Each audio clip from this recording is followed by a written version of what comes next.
दोस्तों, हम पैसा मेनली 3 रीज़न से सेविंग करते हैं। पहला, कोई इमरजेंसी टाइम के लिए। दूसरा, बच्चों के एजुकेशन या मैरिज के लिए। तीसरा, रिटायरमेंट टाइम के लिए। इमरजेंसी एक अनसर्टन चीज़ है जो कि आ भी सकता है और नहीं भी। और मैरिज हो या एजुकेशन हो, हमको कुछ इसके लिए कुछ रेगुलर इनकम या बहुत ही बड़ा अमाउंट नहीं चाहिए जितना हमको रिटायरमेंट के लिए सोचना पड़ता है।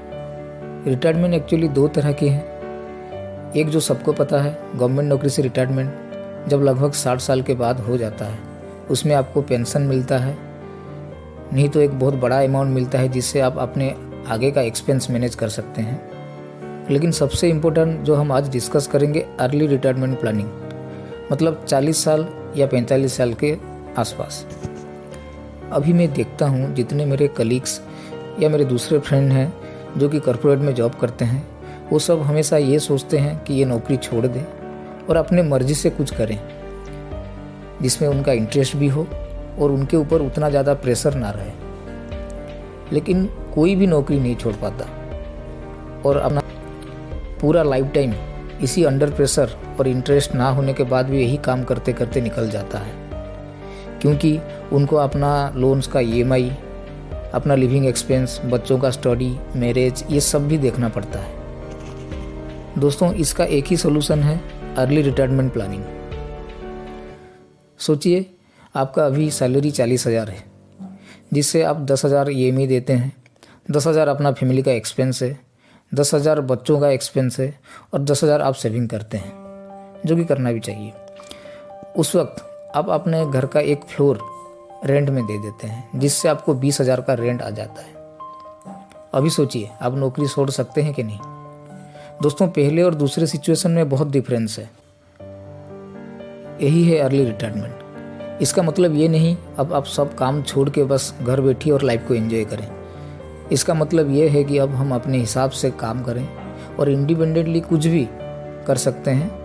थोड़ा कम या ज़्यादा पैसा कमाएं तो भी उससे कोई अपना डेली लाइफ या अपना जो डिपेंडेंट है उनके लाइफ में कुछ प्रॉब्लम ना आए। तो अर्ली रिटायरमेंट प्लानिंग कैसे करें, इसको हम स्टेप बाय स्टेप समझते हैं। दोस्तों, सेविंग के बिना अर्ली रिटायरमेंट प्लानिंग करना नामुमकिन है।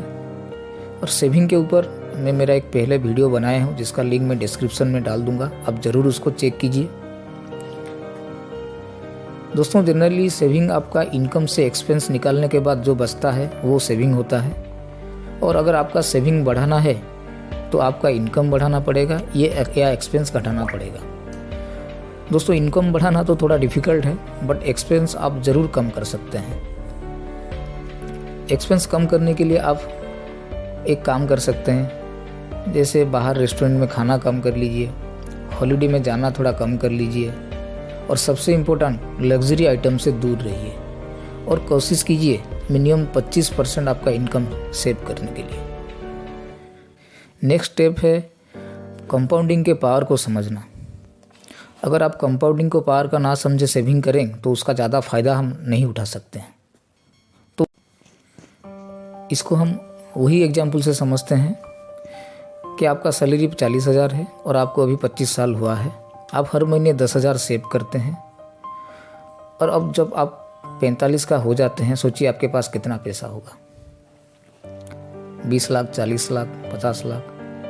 नहीं दोस्तों, अगर हम मिनिमम रिटर्न 13 से 14% तक भी कैलकुलेट करें तो 1,30,00,000 होता है। सोचिए, अगर आप 40,000 का सैलरी वाले हैं तो आपके लिए ये अमाउंट कितना मायने रखता है। इससे आप आराम से अपना रिटायरमेंट प्लान कर सकते हैं। पर कंपाउंडिंग का बेनिफिट लेने के लिए आपका स्ट्रॉन्ग माइंडसेट रहना बहुत ज़रूरी है। इससे आप ये फाइनेंशियली इंडिपेंडेंट होने का जो अचीवमेंट ये पा सकते हैं। नेक्स्ट स्टेप है इन्वेस्टमेंट स्ट्रेटेजी को समझना। दोस्तों, आप अगर सेविंग करते हैं, आपको जैसे पता है कोई सेविंग अकाउंट हो गया, FD, RD जो भी है, उससे आप 4, 5 या 6, 7% ही रिटर्न ले सकते हैं। और अगर इन्फ्लेशन को काउंट करें तो ये 0 ही हो जाता है। तो ज़्यादा रिटर्न के लिए हमको कुछ इन्वेस्टमेंट स्ट्रैटेजी देखना पड़ेगा। हम अपने सेविंग को कुछ एसेट्स खरीदने में ही यूज करना पड़ेगा। जैसे कि हो गया कुछ फिजिकल एसेट्स, मतलब कुछ लैंड ले सकते हैं, आप कुछ फ्लैट ले सकते हैं, जिससे आपका इन्वेस्टमेंट का अमाउंट भी अप्रिशिएट होगा और कुछ रेंट भी आपको मिल जाएगा। दूसरा हो गया पेपर एसेट्स, जैसे कुछ stocks, mutual funds, crypto, gold, ये सब आप ले सकते हैं। दोस्तों ये थोड़ा रिस्की तो ज़रूर है ये एसेट्स, बट अच्छा रिटर्न कमा के दे सकता है। और जनरली स्टॉक मार्केट से आपको डिविडेंड भी आता है, जो आपको फाइनेंशियली फ्री होने में बहुत ही हेल्प करता है। दोस्तों एंड में सबसे इंटरेस्टिंग चीज़ एक इन्वेस्टमेंट स्ट्रेटेजी है, जिससे आपका कम से कम इन्वेस्टमेंट लगे और ज़्यादा से ज़्यादा आप रिटर्न पाएँ, मतलब 100 गुना, 1000 गुना, कुछ भी। दोस्तों ये इन्वेस्टमेंट आप अपने स्किल के ऊपर कीजिए, कुछ नया स्किल सीखने में, कुछ आपका इंटरेस्ट है जिसमें आप काम नहीं कर पा रहे हैं, उसको सीखने के लिए आप कर सकते हैं। दोस्तों हम तो अपना एजुकेशन के हिसाब से नौकरी मिल जाता है, वो काम करते रहते हैं, चाहे उसमें इंटरेस्ट हो या ना हो। लेकिन कुछ स्किल है, जैसे आप फोटोग्राफी हो गया, सिंगिंग हो गया, डांसिंग, पेंटिंग, कुकिंग, कुछ एडवांस स्किल्स हैं जैसे डिजिटल मार्केटिंग, वेब डिजाइनिंग, इस पे आप आपका इन्वेस्टमेंट कर सकते हैं। वो एक इससे आप अपने इंटरेस्ट की काम भी कर सकते हैं और उसमें पैसा भी कमा सकते हैं, और इसमें ज़्यादा इन्वेस्टमेंट भी नहीं लगेगा। दोस्तों ये प्लानिंग आप ज़रूर कीजिए, क्योंकि अगर कुछ हद तक ये फेल्योर हो जाता है या थोड़ा ज़्यादा टाइम लगता है, तब भी ये आपको बहुत हेल्प करेगा। दोस्तों मुझे सपोर्ट करने के लिए ये वीडियो ज़रूर लाइक कीजिए और अपने दोस्तों को शेयर भी कीजिए, जिससे वे लोग भी इससे फाइनेंशियली फ्री होने के लिए मोटिवेट होंगे। Thank you.